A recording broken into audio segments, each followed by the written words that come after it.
Halo Bapak Ibu.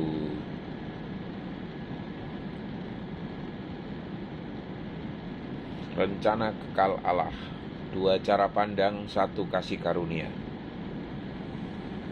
Itulah sharing firman saya kali ini. Ini menyangkut tentang supralapsarianisme dan infralapsarianisme di dalam terang Injil, Bapak Ibu ya. Ayat kuncinya itu ada di Roma 11 ayat 33 ya. Oh, alangkah dalamnya kekayaan, hikmat, dan pengetahuan Allah. Sungguh tak terselami keputusan-keputusannya, dan sungguh tak terselidiki jalan-jalannya. Bapak Ibu, saudara-saudari terkasih di dalam Kristus, ketika kita membahas rencana keselamatan Allah, kita sedang menyentuh rahasia terdalam hatinya.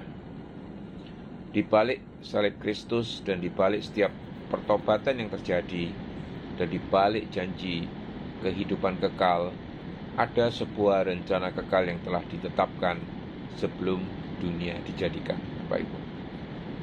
Hari ini kita akan melihat dua cara memandang dan mencari Allah ini. Supralapsarianisme. Allah menentukan pemilihan bahkan sebelum kejatuhan manusia. Infralapsarianisme. Allah mengizinkan kejatuhan terlebih dahulu, lalu memilih sebagian untuk diselamatkan.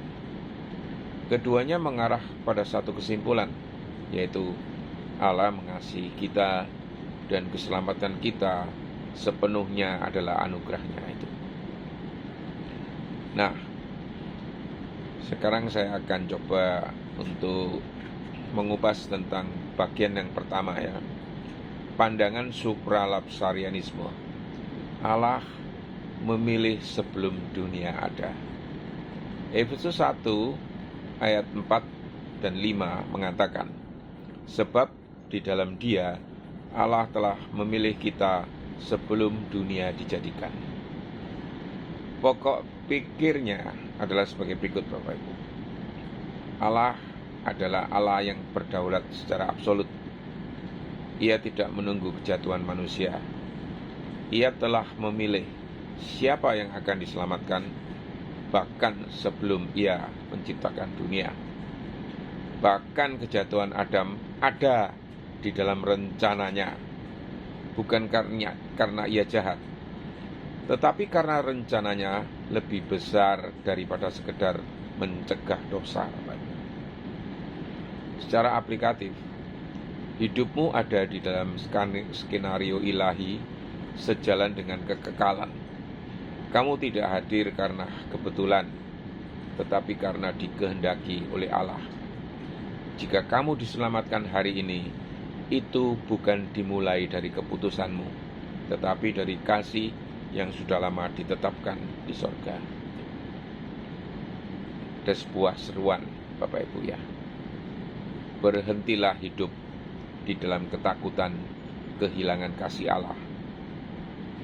Jika Ia telah memilihmu bahkan sebelum engkau jatuh, Ia juga akan menopangmu sampai akhir. Nah, bagian yang kedua, Bapak Ibu, pandangan infralapsarianisme. Allah menyelamatkan setelah kita jatuh ya. Roma 5 ayat 8. Akan tetapi Allah menunjukkan kasih-Nya kepada kita oleh karena Kristus telah mati untuk kita ketika kita masih berdosa. Pola pikirnya, Bapak Ibu, Allah menciptakan manusia dengan kehendak bebas. Ia mengizinkan kejatuhan manusia agar kasih dan keadilannya bisa dinyatakan. Setelah kejatuhan, Allah memilih untuk menyelamatkan sebagiannya, bukan karena mereka pantas, tetapi karena belas kasihan-Nya. Secara aplikatif, hidupmu ada di dalam skenario ilahi sejalan dengan kekekalan. Kamu tidak hadir karena kebetulan.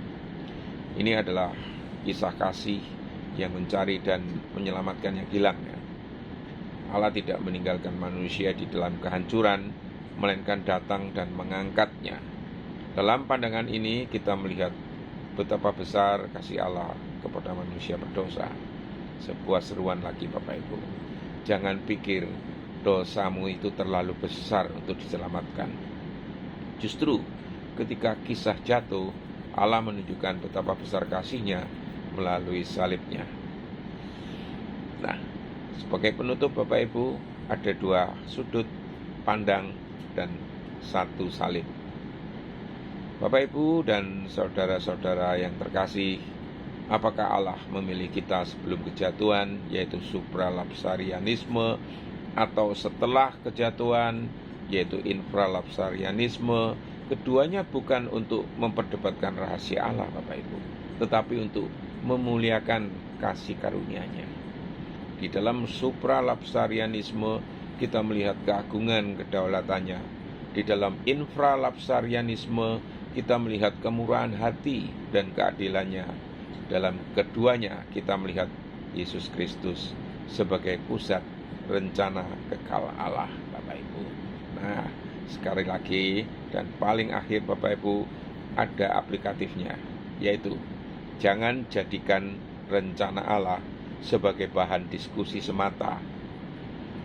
Jadikan itu alasan untuk bersyukur setiap hari, hidup di dalam kekudusan, dan memberitakan Injil kepada dunia. Tuhan Allah yang bijaksana, Engkau telah merancang keselamatan kami, bahkan sebelum dunia dijadikan. Betapa dalam dan agungnya keputusan-keputusan-Mu. Ajar kami untuk rendah hati, menerima kasih karunia-Mu, dan setiap hidup bagi kemuliaan-Mu. Dalam nama Yesus Kristus, Sang Rencana Kekal-Mu, kami berdoa. Amin.